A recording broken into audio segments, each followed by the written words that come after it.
Joe was the first to wake in the gray dawn of Christmas morning. No stockings hung at the fireplace, and for a moment she felt as much disappointed as she did long ago, when her little sock fell down because it was crammed so full of goodies. Then she remembered her mother's promise and, slipping her hand under her pillow, drew out a little crimson-covered book. She knew it very well, for it was that beautiful old story of the best life ever lived, and Joe felt that it was a true guidebook for any pilgrim going on a long journey. She woke Meg with a Merry Christmas, and bade her see what was under her pillow. A green-covered book appeared, with the same picture inside, and a few words written by their mother, which made their one present very precious in their eyes. Presently Beth and Amy woke to rummage and find their little books also, one dove-colored, the other blue, and all sat looking at and talking about them, while the east grew rosy with the coming day. In spite of her small vanities, Margaret had a sweet and pious nature, which unconsciously influenced her sisters, especially Joe, who loved her very tenderly, and obeyed her because her advice was so gently given. "Girls," said Meg seriously, looking from the tumbled head beside her to the two little night-capped ones in the room beyond, "Mother wants us to read and love and mind these books, and we must begin at once. We used to be faithful about it, but since Father went away and all this war trouble unsettled us, we have neglected many things. You can do as you please, but I shall keep my book on the table here and read a little every morning as soon as I wake, for I know it will do me good and help me through the day." Then she opened her new book and began to read. Joe put her arm round her and, leaning cheek to cheek, read also, with the quiet expression so seldom seen on her restless face. "How good Meg is! Come, Amy, let's do as they do. I'll help you with the hard words, and they'll explain things if we don't understand," whispered Beth, very much impressed by the pretty books and her sister's example. "I'm glad mine is blue," said Amy. And then the rooms were very still while the pages were softly turned, and the winter sunshine crept in to touch the bright heads and serious faces with a Christmas greeting. "Where is Mother?" asked Meg, as she and Joe ran down to thank her for their gifts, half an hour later. "Goodness only knows. Some poor creetur came a-beggin', and your ma went straight off to see what was needed. There never was such a woman for givin' away victuals and drink, clothes and firin'," replied Hannah, who had lived with the family since Meg was born, and was considered by them all more as a friend than a servant. "She will be back soon, I think, so fry your cakes, and have everything ready," said Meg, looking over the presents which were collected in a basket and kept under the sofa, ready to be produced at the proper time. "Why, where is Amy's bottle of cologne?" she added, as the little flask did not appear. "She took it out a minute ago, and went off with it to put a ribbon on it, or some such notion," replied Joe, dancing about the room to take the first stiffness off the new army slippers. "How nice my handkerchiefs look, don't they? Hannah washed and ironed them for me, and I marked them all myself," said Beth, looking proudly at the somewhat uneven letters which had cost her such labor. "Bless the child! She's gone and put Mother on them instead of M. March. How funny," cried Joe, taking one up. "Isn't that right? I thought it was better to do it so, because Meg's initials are MM, and I don't want anyone to use these but Marmee," said Beth, looking troubled. "It's all right, dear, and a very pretty idea, quite sensible too, for no one can ever mistake now. It will please her very much, I know," said Meg, with a frown for Joe and a smile for Beth. "There's Mother. Hide the basket, quick," cried Joe, as a door slammed and steps sounded in the hall. Amy came in hastily, and looked rather abashed when she saw her sisters all waiting for her. "Where have you been, and what are you hiding behind you?" asked Meg, surprised to see, by her hood and cloak, that lazy Amy had been out so early. "Don't laugh at me, Joe. I didn't mean anyone should know till the time came. I only meant to change the little bottle for a big one, and I gave all my money to get it, and I'm truly trying not to be selfish anymore." As she spoke, Amy showed the handsome flask which replaced the cheap one, and looked so earnest and humble in her little effort to forget herself that Meg hugged her on the spot, and Joe pronounced her a trump, while Beth ran to the window and picked her finest rose to ornament the stately bottle. You see, I felt ashamed of my present, after reading and talking about being good this morning, so I ran round the corner and changed it the minute I was up, and I'm so glad, for mine is the handsomest now. Another bang of the street door sent the basket under the sofa, and the girls to the table, eager for breakfast. Merry Christmas, Marmee. Many of them. Thank you for our books. We read some, and mean to every day, they all cried in chorus. Merry Christmas, little daughters. I'm glad you began at once, and hope you will keep on. But I want to say one word before we sit down. Not far away from here lies a poor woman with a little newborn baby. 6 children are huddled into one bed to keep from freezing, for they have no fire. There is nothing to eat over there, and the oldest boy came to tell me they were suffering hunger and cold. My girls, will you give them your breakfast as a Christmas present? They were all unusually hungry, having waited nearly an hour, and for a minute no one spoke, only a minute, for Joe exclaimed impetuously, I'm so glad you came before we began. May I go and help carry the things to the poor little children? Asked Beth eagerly. I shall take the cream and the muffins, added Amy, heroically giving up the article she most liked. Meg was already covering the buckwheats, and piling the bread into one big plate. I thought you'd do it, said Mrs. March, smiling as if satisfied. You shall all go and help me, and when we come back we will have bread and milk for breakfast, and make it up at dinner time. They were soon ready, and the procession set out. Fortunately it was early, and they went through back streets, so few people saw them, and no one laughed at the queer party. A poor, bare, miserable room it was, with broken windows, no fire, ragged bedclothes, a sick mother, wailing baby, and a group of pale, hungry children cuddled under one old quilt, trying to keep warm. How the big eyes stared and the blue lips smiled as the girls went in. ACH, Main got. It is good angels come to us, said the poor woman, crying for joy. Funny angels in hoods and mittens, said Joe, and set them to laughing. In a few minutes it really did seem as if kind spirits had been at work there. Hannah, who had carried wood, made a fire, and stopped up the broken panes with old hats and her own cloak. Mrs. March gave the mother tea and gruel, and comforted her with promises of help, while she dressed the little baby as tenderly as if it had been her own. The girls meantime spread the table, set the children round the fire, and fed them like so many hungry birds, laughing, talking, and trying to understand the funny broken English. Das ist gut. Die Engelkinder, cried the poor things as they ate and warmed their purple hands at the comfortable blaze. The girls had never been called angel children before, and thought it very agreeable, especially Joe, who had been considered a Sancho ever since she was born.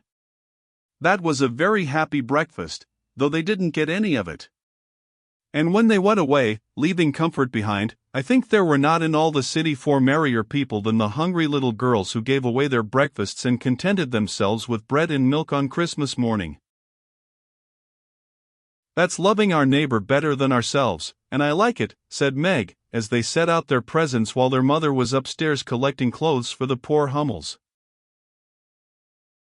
Not a very splendid show, but there was a great deal of love done up in the few little bundles, and the tall vase of red roses, white chrysanthemums, and trailing vines, which stood in the middle, gave quite an elegant air to the table. She's coming. Strike up, Beth. Open the door, Amy. 3 cheers for Marmee, cried Joe, prancing about while Meg went to conduct Mother to the seat of honor. Beth played her gayest march, Amy threw open the door, and Meg enacted escort with great dignity. Mrs. March was both surprised and touched, and smiled with her eyes full as she examined her presents and read the little notes which accompanied them. The slippers went on at once, a new handkerchief was slipped into her pocket, while scented with Amy's cologne, the rose was fastened in her bosom, and the nice gloves were pronounced a perfect fit.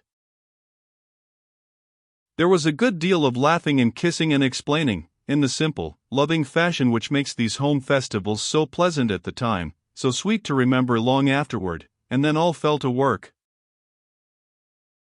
The morning charities and ceremonies took so much time that the rest of the day was devoted to preparations for the evening festivities. Being still too young to go off into the theater, and not rich enough to afford any great outlay for private performances, the girls put their wits to work, and necessity being the mother of invention, made whatever they needed. Very clever were some of their productions: pasteboard guitars, antique lamps made of old-fashioned butter boats covered with silver paper, gorgeous robes of old cotton, glittering with tin spangles from a pickle factory, and armor covered with the same useful diamond-shaped bits left in sheets when the lids of preserve pots were cut out. The big chamber was the scene of many innocent revels. No gentlemen were admitted, so Jo played male parts to her heart's content and took immense satisfaction in a pair of russet leather boots given her by a friend, who knew a lady who knew an actor. These boots, an old foil, and a slashed doublet once used by an artist for some picture, were Jo's chief treasures and appeared on all occasions. The smallness of the company made it necessary for the two principal actors to take several parts apiece, and they certainly deserved some credit for the hard work they did in learning 3 or 4 different parts, whisking in and out of various costumes, and managing the stage besides. It was excellent drill for their memories, a harmless amusement, and employed many hours which otherwise would have been idle, lonely, or spent in less profitable society. On Christmas night, a dozen girls piled onto the bed which was the dress circle, and sat before the blue and yellow chintz curtains in a most flattering state of expectancy. There was a good deal of rustling and whispering behind the curtain, a trifle of lamp smoke, and an occasional giggle from Amy, who was apt to get hysterical in the excitement of the moment. Presently a bell sounded, the curtains flew apart, and the operatic tragedy began. A gloomy wood, according to the one playbill, was represented by a few shrubs in pots, green baize on the floor, and a cave in the distance. This cave was made with a clothes horse for a roof, bureaus for walls, and in it was a small furnace in full blast, with a black pot on it and an old witch bending over it. The stage was dark and the glow of the furnace had a fine effect, especially as real steam issued from the kettle when the witch took off the cover. A moment was allowed for the first thrill to subside, then Hugo, the villain, stalked in with a clanking sword at his side, a slouching hat, black beard, mysterious cloak, and the boots. After pacing to and fro in much agitation, he struck his forehead, and burst out in a wild strain, singing of his hatred for Roderigo, his love for Zara, and his pleasing resolution to kill the one and win the other.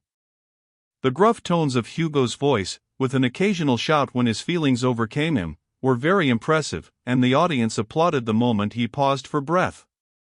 Bowing with the air of one accustomed to public praise, he stole to the cavern and ordered Hagar to come forth with a commanding, "What ho, minion! I need thee."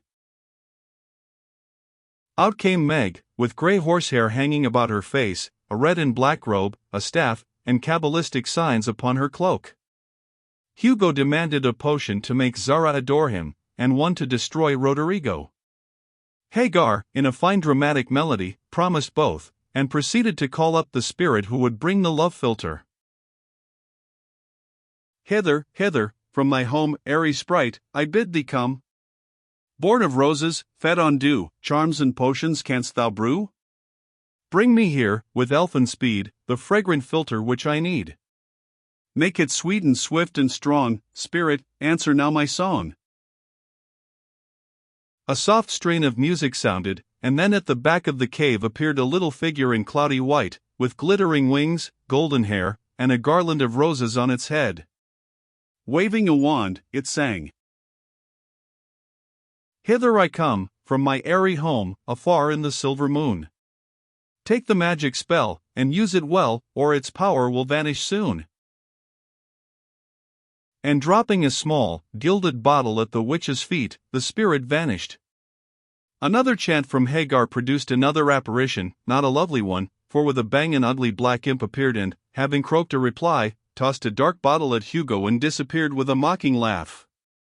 Having warbled his thanks and put the potions in his boots, Hugo departed, and Hagar informed the audience that as he had killed a few of her friends in times past, she had cursed him, and intends to thwart his plans, and be revenged on him.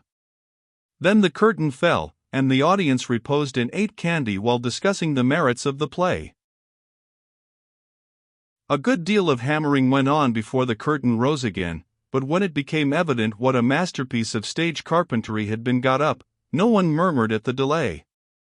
It was truly superb. A tower rose to the ceiling, halfway up appeared a window with a lamp burning in it, and behind the white curtain appeared Zara in a lovely blue and silver dress, waiting for Roderigo. He came in gorgeous array, with plumed cap, red cloak, chestnut lovelocks, a guitar, and the boots, of course. Kneeling at the foot of the tower, he sang his serenade in melting tones. Zara replied and, after a musical dialogue, consented to fly. Then came the grand effect of the play. Roderigo produced a rope ladder, with 5 steps to it, threw up one end, and invited Zara to descend.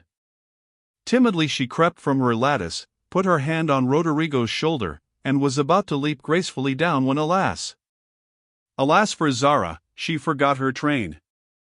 It caught in the window, the tower tottered, leaned forward, fell with a crash, and buried the unhappy lovers in the ruins. A universal shriek arose as the russet boots waved wildly from the wreck and a golden head emerged, exclaiming, "I told you so! I told you so!" With wonderful presence of mind, Don Pedro, the cruel sire, rushed in, dragged out his daughter, with a hasty aside. "Don't laugh. Act as if it was all right," and, ordering Roderigo up, banished him from the kingdom with wrath and scorn. Though decidedly shaken by the fall from the tower upon him, Roderigo defied the old gentleman and refused to stir. This dauntless example fired Zara. She also defied her sire, and he ordered them both to the deepest dungeons of the castle. A stout little retainer came in with chains and led them away, looking very much frightened and evidently forgetting the speech he ought to have made. Act Third was the castle hall, and here Hagar appeared, having come to free the lovers and finish Hugo. She hears him coming and hides, sees him put the potions into 2 cups of wine and bid the timid little servant, "Bear them to the captives in their cells, and tell them I shall come anon." The servant takes Hugo aside to tell him something, and Hagar changes the cups for 2 others which are harmless. Ferdinando, the minion, carries them away, and Hagar puts back the cup which holds the poison meant for Roderigo. Hugo, getting thirsty after a long warble, drinks it, loses his wits, and after a good deal of clutching and stamping, falls flat and dies, while Hagar informs him what she has done in a song of exquisite power and melody. This was a truly thrilling scene, though some persons might have thought that the sudden tumbling down of a quantity of long red hair rather marred the effect of the villain's death.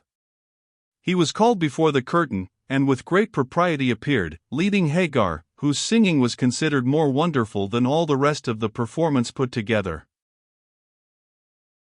Act Fourth displayed the despairing Roderigo on the point of stabbing himself because he has been told that Zara has deserted him. Just as the dagger is at his heart, a lovely song is sung under his window, informing him that Zara is true but in danger, and he can save her if he will. A key is thrown in, which unlocks the door, and in a spasm of rapture he tears off his chains and rushes away to find and rescue his lady love. Act Fifth opened with a stormy scene between Zara and Don Pedro. He wishes her to go into a convent, but she won't hear of it, and after a touching appeal, is about to faint when Roderigo dashes in and demands her hand. Don Pedro refuses, because he is not rich. They shout and gesticulate tremendously but cannot agree, and Roderigo was about to bear away the exhausted Zara, when the timid servant enters with a letter and a bag from Hagar, who has mysteriously disappeared. The latter informs the party that she bequeaths untold wealth to the young pair and an awful doom to Don Pedro, if he doesn't make them happy. The bag is opened, and several quarts of tin money shower down upon the stage till it is quite glorified with the glitter. This entirely softens the stern sire. He consents without a murmur, all join in a joyful chorus, and the curtain falls upon the lovers kneeling to receive Don Pedro's blessing in attitudes of the most romantic grace. Tumultuous applause followed but received an unexpected check, for the cot bed, on which the dress circle was built, suddenly shut up and extinguished the enthusiastic audience. Roderigo and Don Pedro flew to the rescue, and all were taken out unhurt, though many were speechless with laughter. The excitement had hardly subsided when Hannah appeared, with Mrs. March's compliments, and would the ladies walk down to supper. This was a surprise even to the actors, and when they saw the table, they looked at one another in rapturous amazement. It was like Marmee to get up a little treat for them, but anything so fine as this was unheard of since the departed days of plenty. There was ice cream, actually 2 dishes of it, pink and white, and cake and fruit and distracting French bonbons and, in the middle of the table, great bouquets of hothouse flowers. It quite took their breath away, and they stared first at the table and then at their mother, who looked as if she enjoyed it immensely. "Is it fairies?" asked Amy. "Santa Claus," said Beth. "Mother did it." And Meg smiled her sweetest, in spite of her gray beard and white eyebrows. "Aunt March had a good fit and sent the supper," cried Joe, with a sudden inspiration. "All wrong. Old Mr. Lawrence sent it," replied Mrs. March. "The Lawrence boy's grandfather. What in the world put such a thing into his head?" "We don't know him," exclaimed Meg. "Hannah told one of his servants about your breakfast party. He is an odd old gentleman, but that pleased him. He knew my father years ago, and he sent me a polite note this afternoon, saying he hoped I would allow him to express his friendly feeling toward my children by sending them a few trifles in honor of the day. I could not refuse, and so you have a little feast at night to make up for the bread and milk breakfast."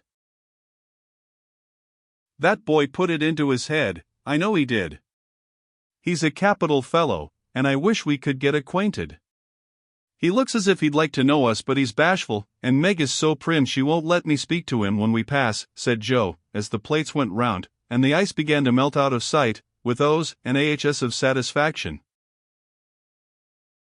"You mean the people who live in the big house next door, don't you?" asked one of the girls.